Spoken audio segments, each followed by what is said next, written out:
আজকে আপনারা এখানে সবাই একত্রিত হয়েছেন, কারণটা কি? আমাদের বাড়ি এই কাছাকাছি, এই পাশের গ্রামেই বাড়ি। আমাদের যে ইছামতি নদী যেখানে আমরা দাঁড়িয়ে আছি, এটা হচ্ছে ইছামতির উৎসমুখ। এই ইছামতিটা, আমাদের উৎসমুখটা আস্তে আস্তে শুকিয়ে গিয়ে টোটাল ইছামতি নদীটাই আমাদের এখন মজে গিয়েছে। জায়গায় জায়গায় কচুরিপানা হয়ে আমাদের চলাচলের আর উপায় নেই। তাই এই ইছামতিকে বাঁচানো এবং আমাদের এখানে দুটো ব্লকের মানুষ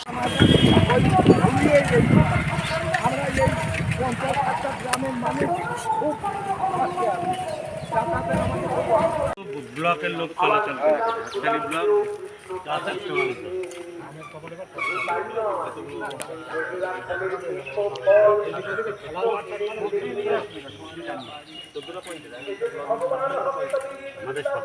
সেই নদীর বুক দিয়ে যে গাড়ি চলছে, এখানে তো যানবাহন যে কোনো সময় দুর্ঘটনা ঘটতে পারে। এই পরিপ্রেক্ষিতে আপনি কি করেছেন? আমি কিশোরগঞ্জ ব্লক 35-এর জেডপি জিএস ছিলাম, প্রাপ্তম জিএস প্রকাশদেব শর্মন। এইখানে প্রতিবার বর্ষায় লোক যাতায়াতের জন্য অসুবিধা হবে, আমি প্রতিবার এখানে ইট ফিট দিয়ে মেরামত করে লোক যাতায়াতের সুযোগ সুবিধা করে দিই এখানে। তা এই করার কারণটা কি? বর্ষাকালে খুব অসুবিধা হয়, এখানে জল হয় বর্ষাকালে, প্রায় 6 মাস 7 মাস জল বেঁধে থাকে এখানে, লোক যাতায়াতের অসুবিধায় কাদা জমে যায়, কাদা সরিয়ে দিই, কচুরিপানা আমি সরাই নিজের জমি দিয়ে, লেবার দিয়ে। এই যে নিজে আপনি এই উদ্যোগ নিয়ে করছেন, কেমন লাগে আনন্দটা? এই রাস্তাটার কি অবস্থা? এই রাস্তা আমাদের তো যাওয়ার মতো পরিস্থিতি ছিল না। এই কদিন আগে এইটা ফেলেছি বলে আমরা যাচ্ছি। এই কাজটা কে করেছে? কাজটা কে করেছে? প্রকাশ না কে?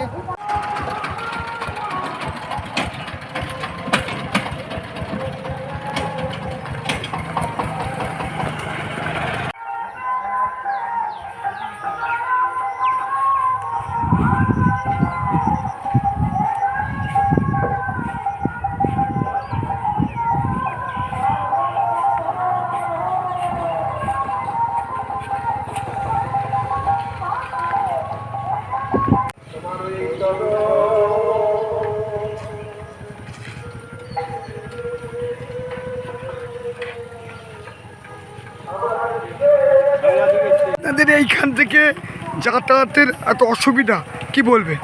এটা ছোটোবেলা থেকে দিকে আসছে, কিন্তু একসময় যাতায়াত করা খুবই অসুবিধা ছিল আমাদের। তা প্রত্যেক বছর বিভিন্ন রাজনীতি আমাদের শাসক দল আসে, বলতো ব্রিজটা তৈরি যাবে, কিন্তু ব্রিজ কেউ তৈরি হচ্ছে না। কিন্তু প্রচুর উল্টো 30টা গ্রামের লোকজন কিন্তু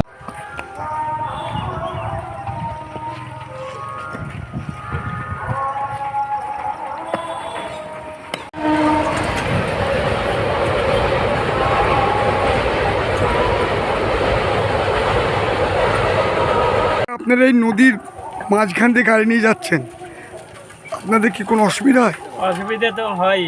কীরকম অসুবিধা হয়? অসুবিধা এই যে রাস্তা হয় ভাঙাচোরা, উল্টে যায় সময় গাড়ি ভেঙে যায়, পা ভেঙে যায়, খুব সমস্যা। এখানে কিছু একটা হলেই আমাদের খুব ভালো হয়।